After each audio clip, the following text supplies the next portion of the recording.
More than 1 million Americans have heart attacks each year. A heart attack is a frightening, confusing, and stressful experience.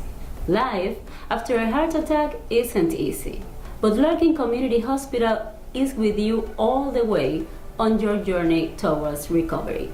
Today, we will find information about heart attacks, warning signs, risk factors, diagnosis, and treatment. Today, we have a special news report from Gabriel Peralta, who spoke with Dr. John Dylewski, Clinical Cardiac Electrophysiology at Larkin Community Hospital. What is a heart attack? So a heart attack is when the plumbing gets clogged up, like the plumbing in your house.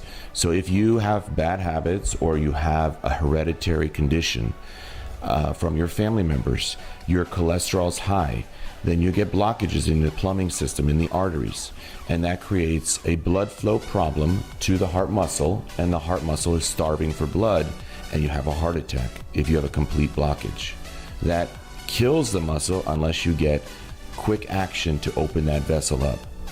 What are the symptoms of a heart attack? So the heart attack symptoms can be many.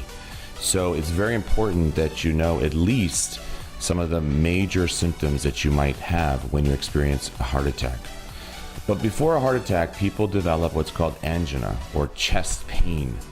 And chest pain is one of the major symptoms, but you can have chest pressure, shortness of breath, you can have palpitations or rapid heartbeat, you can even have swelling in your legs, and then you get more and more symptoms as time goes on, shortness of breath, and then chest pain. So if you have risk factors for heart disease, for coronary disease, you can't ignore those types of symptoms. Some patients don't have any symptoms, like patients with diabetes. So it's very important that you understand your health conditions and their associated risks that may put you at risk for coronary disease. How can we prevent heart attack?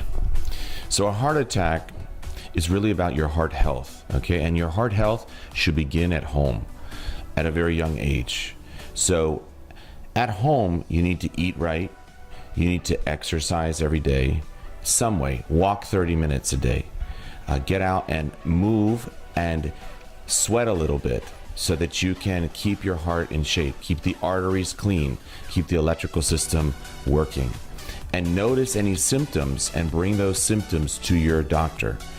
Don't ignore any symptoms, lightheadedness, dizziness, chest pain, shortness of breath. Those need to be brought up to your doctor as soon as you develop them. And then there are programs in the community that you can attend, whether it's at your school, your church, your synagogue. You can go there and learn more about your heart health. And those programs are very important because you may identify something in your life or maybe one of your loved ones' life that can really save their life. Doctor, and who's at risk of a heart attack? So the people that are at risk mostly from a heart attack are those who have a family history that's very, very strong with coronary artery disease. So if you have a near relative, a mother, father, brother, sister who has had a heart attack, stroke, a heart failure episode, you are at high risk for having a heart attack. What about pulmonary hypertension or tachycardia or strokes or CHF? So pulmonary hypertension, just most of us know about hypertension or high blood pressure. That's what we get in our vessels after the blood leaves the heart. But as the blood goes from the heart to the lungs to pick up oxygen, people can develop high blood pressure in the lungs, and that's what pulmonary hypertension is. And so those patients usually present with severe shortness of breath. They may look blue, or they may get very short of breath when they're just sitting there or getting very, very low levels of exertion. And so those patients need to be treated differently from people who have hypertension that we all know as high blood pressure. So tachycardia is also a very broad category. Tachycardia means fast heart rate. So you can have fast heart rates coming from the top chamber of your heart or from the bottom chamber of the heart. In the top chamber, that's called an atrial tachycardia. Those are very important for people that have strokes or TIAs, which are called transient ischemic attacks, which lead to memory loss and dementia and Alzheimer's. They form clots in the heart. They can also cause the heart to go very, very fast in the bottom chamber and can lead to heart failure where your lungs fill up with fluid. So it's very important to figure out what kind of tachycardia you have. Is it a supraventricular tachycardia, one coming from the top chamber, or is it a ventricular tachycardia?